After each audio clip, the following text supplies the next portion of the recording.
Seringue, injection. C19, H28, O2. C19, H28, O2. C19, H28, O2. Sud-est de la France, mardi 3 septembre 2002, 16h25. C'est une fille! C'est fou comme un simple petit regard peut changer le cours de votre vie. C'est fou comme cela remet tout en question. C'est fou comme on leur fait confiance à tous ces gens qui possèdent des diplômes fièrement accrochés sur les murs de leur bureau. Pourtant, cher médecin, vous vous êtes trompé. Vous avez commis la première grande erreur de la vie de cet enfant. La première grande erreur de ma vie. Tout un avenir se dessine alors, beau et bien tracé. Merci, mais laissez-moi respirer en paix pour commencer. Je ne sais pas encore que je suis malade. Ma maladie est invisible, indétectable et trop souvent incomprise. On m'habille, on me coiffe, on me donne un prénom féminin. Aux yeux de la société, je suis une fille. Aux yeux de ma famille, je suis une fille. À mes yeux, je suis une fille. C'est vrai quoi? Pourquoi je remettrais cela en question? Si les médecins le disent, alors c'est forcément vrai. Pourtant, c'est comme si quelque chose ne tournait pas rond là-dedans. Comme si un petit être, enfermé tout au fond, criait sans que je ne puisse comprendre ses appels à l'aide. J'ai fini par faire la sourde oreille. Il le fallait si je voulais être acceptée, si je ne voulais pas paraître encore plus bizarre que je ne l'étais. Une fille qui préfère jouer avec les garçons, qui a les cheveux courts et qui s'amuse en vacances à faire croire qu'elle est quelqu'un d'autre. Trop bizarre.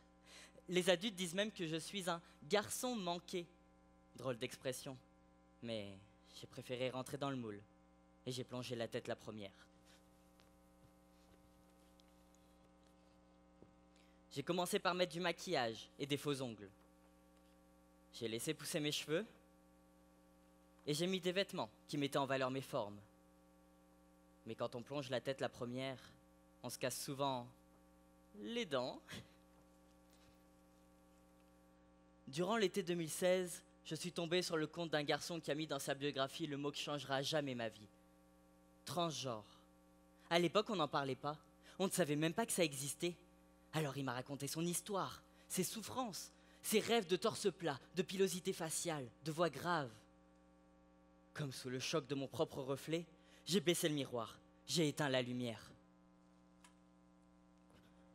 Non, ça ne peut pas être ça, je ne peux pas être transgenre. Pourtant, c'est comme si chacun des éléments dont il avait parlé résonnait en moi. Mais au-delà de ça, il y avait cette souffrance profonde, cette souffrance que j'ai immédiatement rejetée. Regarde-toi, tu n'as rien à voir avec les transgenres. Tu es une fille. Oui, c'est ça. Tu es une fille. C'est ce qu'on t'a toujours appris, à être une fille. Mais après des mois, il fallait bien se rendre à l'évidence. C'est à la même époque qu'une citation est entrée dans ma vie. Deviens ce que tu es. Très philosophique, n'est-ce pas? Devenir ce que l'on est. Comment pourrions-nous devenir quelque chose qu'on est déjà, hein, Nietzsche? Pourtant, moi, cette citation, elle m'a marqué. Imaginez à 14 ans, en pleine adolescence, et surtout en plein questionnement sur votre propre identité, vous retrouvez face à une telle phrase. Courte mais poignante. Moi, elle m'a fait réfléchir. Et j'ai remis une bonne partie de ma vie en question. J'exagère à peine. Je vais sûrement paraître vieux pour la nouvelle génération, mais j'ai eu mon premier compte Instagram à 13 ans. À l'époque, c'était juste pour poster des photos avec mes amis. Mais un an plus tard, le 31 octobre 2016 pour être précis, j'ai créé un nouveau compte.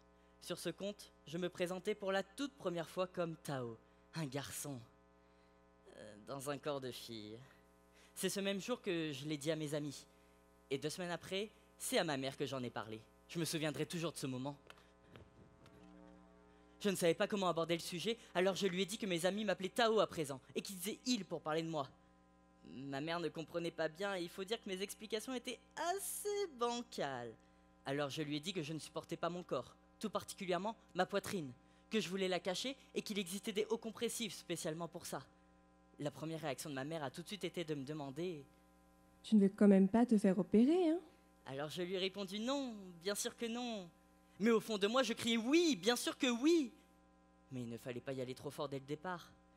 Déjà, il fallait faire accepter qu'on m'appelait par un autre prénom. Ce prénom, je ne l'ai pas choisi. En fait, c'est mes parents qui m'ont toujours dit. Si tu avais été un garçon, on t'aurait appelé Tao.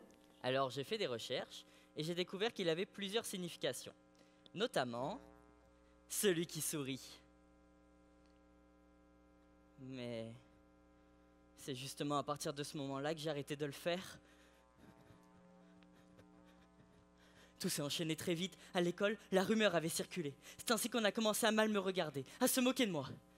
Les moqueries sont transformées en insultes, et les insultes en coups. Mes amis, eux, m'ont tourné le dos. Et je me suis rapidement retrouvé tout seul. Et évidemment, j'ai cru que je le méritais, que j'étais responsable de la situation. À cause de l'anxiété, j'ai fait de l'insomnie. J'ai rapidement perdu l'appétit. Je me suis fait du mal. Et j'ai fini plusieurs fois à l'hôpital. C'est là que j'ai commencé à voir une psy. Elle a été la première à mettre un mot sur ma situation. Dépression. Ce terme, je l'ai renié longtemps. En fait, je l'ai renié jusqu'au jour où, en sortant de l'école, ma mère m'a dit « C'est fini, tu n'y retourneras plus. » Lendemain de mes 15 ans, entrée au lycée, en garçon. Toujours avec ma voix de fille, avec mon prénom de fille, à l'internat des filles. Pas facile. Décembre 2017, une nouvelle loi est votée en France. Je m'appelle officiellement Tao. Mai 2018, début de la prise d'hormones. Le directeur accepte enfin que je rentre à l'internat des garçons. Tout ça grâce à des injections intramusculaires de testostérone que je dois prendre toutes les 3 semaines à vie. En octobre 2019, je me suis fait opérer. C'était certainement l'étape la plus importante de mon parcours. Une étape irréversible. Lourde opération qui en valait le coup, vu que j'allais enfin avoir le torse plat. J'allais enfin être débarrassé de ma plus grande souffrance. Décembre 2019, passage au tribunal pour faire changer la fameuse lettre. 17 ans plus tard, je réparais enfin l'erreur des médecins. 17 ans plus tard, je réparais enfin leur erreur et je prouvais au monde entier que j'étais bien un homme. C'est fou. J'étais si fier de mon parcours. Mais lorsque j'ai déménagé, j'ai effacé toute trace de mon combat. J'avais peur d'être perçu comme un garçon pas assez garçon, comme une bête de foire, une personne à qui on peut poser des questions indiscrètes vu que apparemment c'est correct de demander à une personne transgenre ce qu'elle a entre les jambes.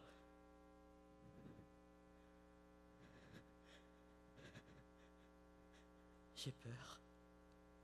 Oui, je le dis. Ce soir, j'ai peur. Peur de me dévoiler ainsi devant vous, devant toutes ces nouvelles personnes que je ne connais pas, devant ces profs, ces étudiants, ces parents. Toujours les mêmes questionnements. Que vont-ils penser de moi?